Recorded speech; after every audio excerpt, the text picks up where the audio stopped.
Um seleto grupo de Nikkeis teve o privilégio de participar do Gai Musho Kenshusei, que comemorou 50 anos de existência. Dentre eles, Pontifica, um dos pioneiros da Bolsa do governo japonês e o primeiro juiz de direito Nikkei do Brasil. Como é que foi essa primeira experiência, né? O primeiro Nikkei, aí para o Japão, conhecer aquele país maravilhoso, né? Quando eu recebi o convite, de uma forma surpreendente, o convite foi encaminhado em romaji, em texto japonês, mas via telégrafo da Estrada de Ferro, né? Porque 65, naquela época, a ligação telefônica levava 6 horas, São Paulo até Fernandópolis.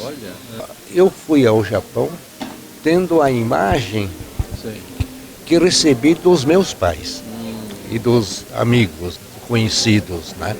Então, imaginava o Japão de uma forma que eu aprendi dessa forma. 1965. Né? 65.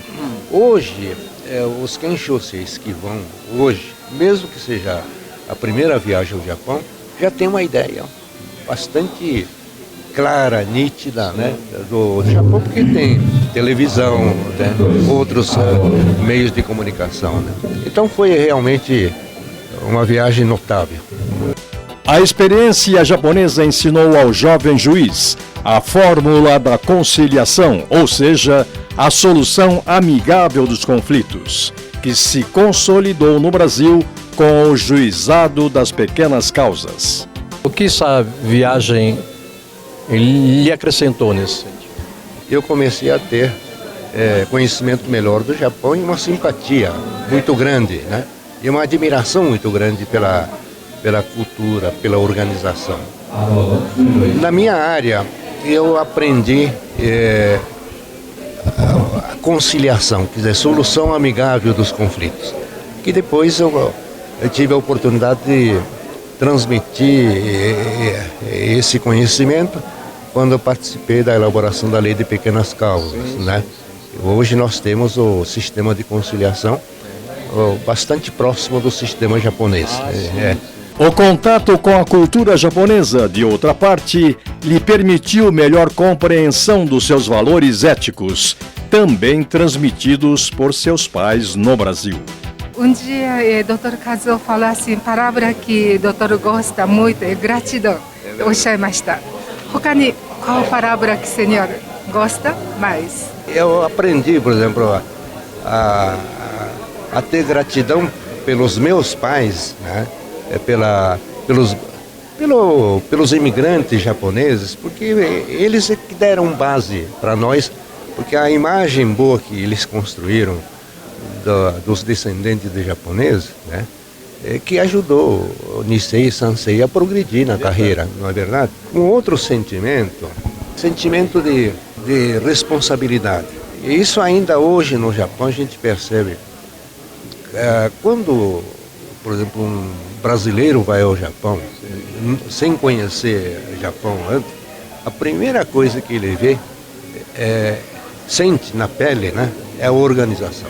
Eu costumo dizer que a cultura japonesa tem várias formas de a gente valorizar. Tem a parte de conhecimento, né, em literatura, em teatro, em arte, mas tem a parte que eu chamo de substrato, né, ético da cultura, que são esses valores que resultam da cultura japonesa, que é responsabilidade, gratidão, né, organização, então é tudo isso que nós disciplina. Resulta de uma vivência prática. De vivência prática, da própria modo de viver, que é da própria cultura. Né? E, finalmente, um breve balanço do ex-bolsista sobre os laços Brasil-Japão. Como é que você enxerga agora a comunidade nipo-brasileira e também nessa amizade que está fazendo 120 anos agora? Uma contribuição que os imigrantes deram, né? Começaram do nada, né? E passaram por dificuldades, passaram por uma guerra, depois os seus filhos começaram a se educar, a gente percebe nitidamente no grau de participação, do nível de participação dos Nikkeis na sociedade brasileira, né? Por exemplo, na USP, né, a população de nipo-brasileiros no Brasil é menos de 1%, né? Nós temos população de 200 milhões de habitantes, né? E de Nikkeis é 1 milhão e 600, né? 1 milhão e 500, 1 milhão e 600, não dá 1%. Mas, no entanto, o USP, os estudantes são 12%, 15% de Nikkeis. Eu acho que o Japão começa a reconhecer esse diferencial. Então, todos os políticos, ministros que passam por aqui, começam a dizer que a comunidade nipo-brasileira, né, é takaramono, é takara do Japão, né, é tesouro do Japão. Né? Agora, não é verdade. Antes, os Nikkeis eram considerados japoneses de segunda categoria. Agora nós somos brasileiros de primeira categoria. Isso é o tesouro do Japão. A TV Nikkei continuará com esta reportagem nos próximos programas. Até lá!